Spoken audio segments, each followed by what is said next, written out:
So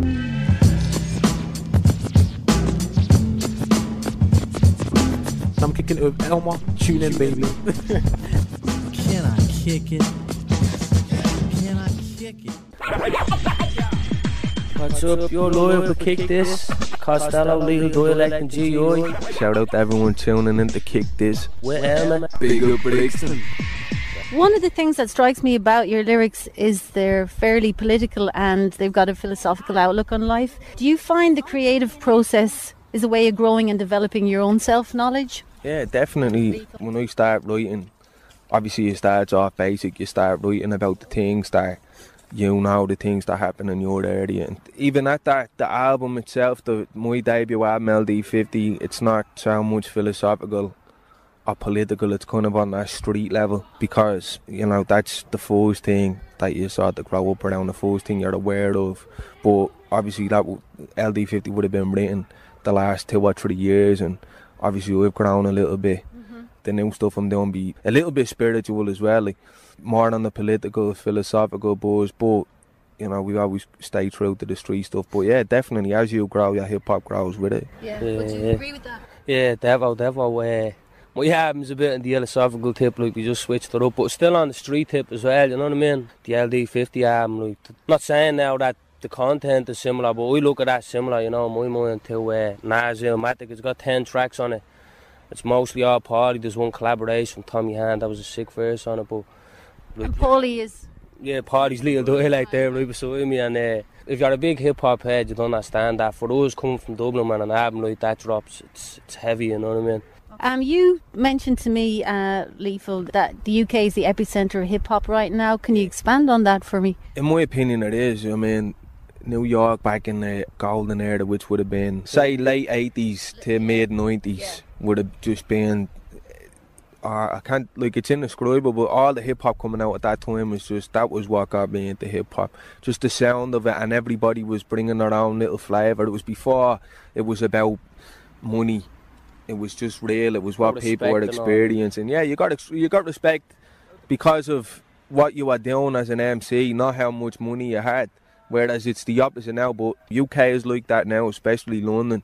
You have the likes of Triple Darkness coming out, Cyrus Malachi, and they're all rocking this sort of early 90s influence. They all grew up off that same. It's Ghost, Freedom of Thought, GLP produce a lot of stuff with A Saviour and Verti and all. And as well as that, Dublin will be more similar to London as opposed to New York. There'll be much more similarity. So, you know, it was something a little bit closer to home as well. Like. You mentioned that you work with vulnerable youngsters. Can you explain what you do, Costello? Well, just doing a bit out in workshops and all out in some of the local communities. Just not broadening our horizons. Most of these young fellas out here, like, when they think hip-hop, they just see that stuff that's out on the telly now. They haven't really heard, like, as Paulie was saying, the real stuff from back in the 90s. Just sort of shed the light on them that there's a lot more things. Like, there's a big message that's in the street literature album that we done. That was me, Gitzy, For Real, and Lunatic. That album, like, we have Music and Crime, that's a tune off that, and like, we're sort of pushing the message out to people that, like, even when you're young and you're bored, whatever, we got into music, and that,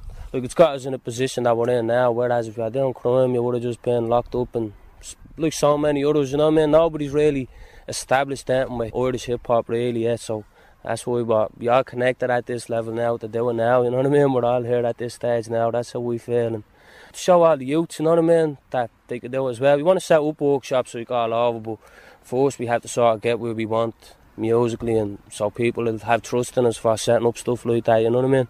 But therefore all over the neighbourhoods, get them on the working class bus, you know.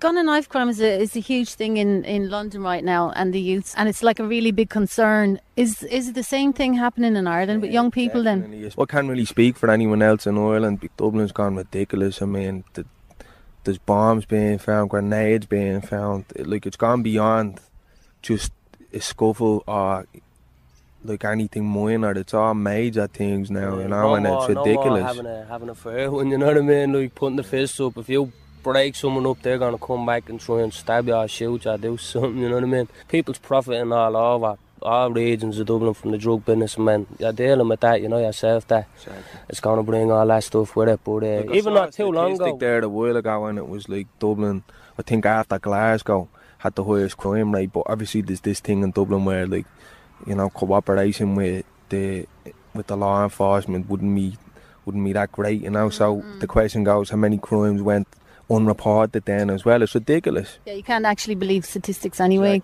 It's someone laying down dead, like, from whatever it is, you know what I mean? And that's someone's family going through all that pain of that. And A lot of the young fellas that are getting killed with knife crime, it could be over a stupid thing like just somebody didn't give him a fag, respect, something stupid, you know? It's this thing about machoism and pride and ego, but at the end of the day, when you're dead, your ego is dead. So what's the point? Like, your ego's gone when you're physically dead. So the way we say it as well, like, we break it down that it's to do with the energies, you know what I mean? Positive and negative, and like at the end of all that stuff is negative. We can chill here, have drinks, have smokes, and you still keep on a positive tip, you know what I mean? We're not going to go start fights with any group of young fellas walking past. We just say what's up late and to it. Whereas like all that stuff, you know what I mean? Like, start on a negative tip. If you're on that buzz yourself and then someone else is on that buzz, it's going to lead to nothing but trouble, you know what I mean?